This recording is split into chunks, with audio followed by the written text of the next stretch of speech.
All right, we're going to talk about the molar volume of gas lab, looking at kind of a mixture of data. So some data that I got from some students here, you can see the difference in height was 17.50 centimeters. That converts to 175.0 millimeters of water, that difference in height between the water in the beaker and the water in the oidiometer. The volume that they had was 36.45 milliliters. The pressure in a room is at 758.19 millimeters of mercury, so we'll use that data. So the goal here is to find the volume of 1 mole of hydrogen gas at STP. So since we did not work at STP, we are going to use the combined gas law to deal with that issue. That B2, or the volume at STP, is going to be one of our first things, or not first things, but one of our big things to find. So the pressure at STP, you can see here, 760 millimeters of mercury, the temperature 273 Kelvin. That B2 is going to be one of the big things to find. As we move over to the other side of the combined gas law, you can see the volume there. We took the volume that this group had, 36.45 milliliters, and converted it to liters right away. The temperature in the room for this class was 23.2 degrees Celsius, so that converts to 296.2 kelvins. That P1 is a little bit of a tricky thing. That 723.99 with more sig figs, millimeters mercury, took a little bit of time to get, and I'll show you that process now. So if we look at the oidiometer, if the pressure in the room was the same as the oidiometer, then the water lines would have been equal. If the oidiometer line would have been lower, that means there would have been more gas produced, and the water line would have been down here. And the pressure would have been higher inside the oidiometer if that was the case. But that wasn't the case for our groups. We had a water line higher in the oidiometer, which means it was less pressure in the oidiometer. How much less? That difference in height, the 17.50 centimeters of water. But we need to convert that into millimeters of mercury to be able to figure out the pressure inside the oidiometer of the hydrogen gas. So here's that process.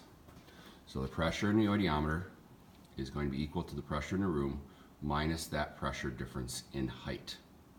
The 758.19 is the pressure in the room, but we're going to subtract that difference in height to get the actual pressure in the oidiometer.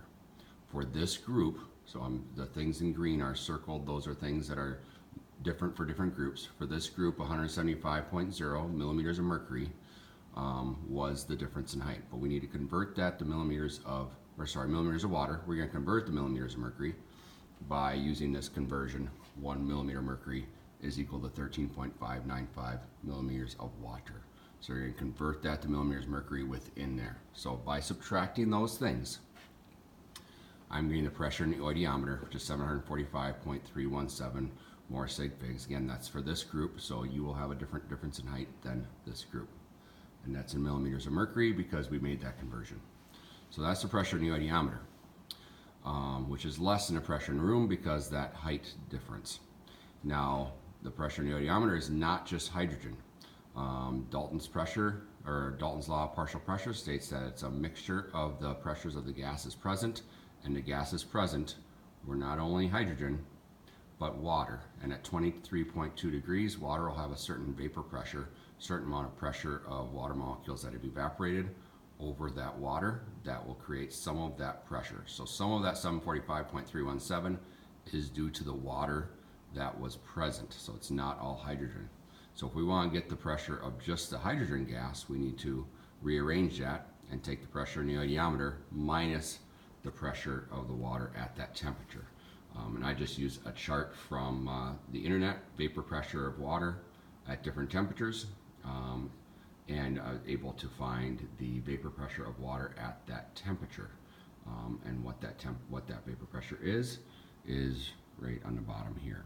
So if we look at pH2, or the pressure of the hydrogen by itself, I'm taking the pressure in the oidiometer is 745.317, which is specific to this group, minus 21.324, and that 21.324 is coming off of a chart I found online. So then the pressure of just the hydrogen gas becomes at 723.99 with more sig figs I'm carrying through, and that finally becomes the pressure 1 from my equation here. So at 723.99. Now to solve for V2, I can take that number times the 0.03645 times 273, divided by 296.2, divided by 760, and that's where I get the V2. What that represents is the volume, what the volume would have been of the hydrogen if it was at standard temperature and standard pressure. So we use the combined gas law to figure out what that volume would have been if it was at standard temperature and pressure. Now we're going to figure out how many moles we made, because we didn't come close to making a mole. So we're trying to figure out how many liters per mole there are of hydrogen gas at STP. So that's our liters in this situation. Again, you will have a different volume right there, and you will have a different difference in height. Now we need to figure out the number of moles of hydrogen gas produced. And we're going to use that balanced chemical equation to determine that. So there's our balanced chemical equation. Everybody has a different mass of magnesium they started with. This group had 0.0296 grams. I just took data from many groups for this information. And from that, we did some stoichiometry to figure out the number of moles of hydrogen produced. And everybody will have a different amount of moles because you start with different amounts of magnesium and you produce more or less gas because of that. So that's our stoichiometry from the balanced equation to figure out from those grams of magnesium how many moles of hydrogen produced. And that will allow us to get the molar volume, or how many liters per mole at STP. So we take that V2 from before, divide it by those moles, and that V2 is from the combined gas law, and we get 26.3 liters per mole. That will become your, in this case, with this data, is the experimental value. So when you're figuring out the percent error, that is the experimental value. The accepted value is 22.4 liters per mole. That is the volume of 1 mole of any gas at STP, 22.4. So we're off a little bit here, but that's okay. Just use your data to try to show it. Number 3 in the problems, so you're going to show all of your work with your data doing these things. Number 3 in the questions, I should say, is create a calculation framework, and I've done that for you here. So the first thing, and yes, we did a lot to figure out what P1 was, but we figured out V2 by taking P1 times V1 times T2 divided by P2 and T1. So just rearranging that combined gas law to solve for V2. That's the first step. You're just copying this down for number 3. Then we found the moles of hydrogen, essentially just by dividing by 24.31. The grams of your magnesium strip divided by 24.31 gives your moles of hydrogen. And then you get the molar volume. We took that V2 divided by the moles of hydrogen. So to analyze with that calculation framework, that's what you're doing for number 4. So example of that I gave the class was, let's say my thermometer was 5 degrees too high. It's just not an accurate thermometer. So this T1 down here would be too high. Well, how would that affect my final answer? It would not affect any other variable besides T1. So if that T1 was higher than it should have been, that makes that denominator a bigger number, which would make V2 lower.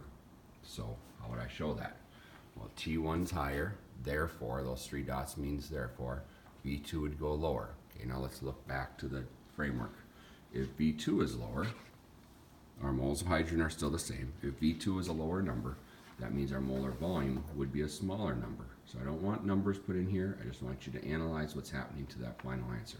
So how you would show all of it there is T1 is higher, therefore V2 is lower, therefore that molar volume goes down because of that. So that's the gist of what you're doing with the lab. Number 4, you're going to have to analyze 3 different situations in that same way.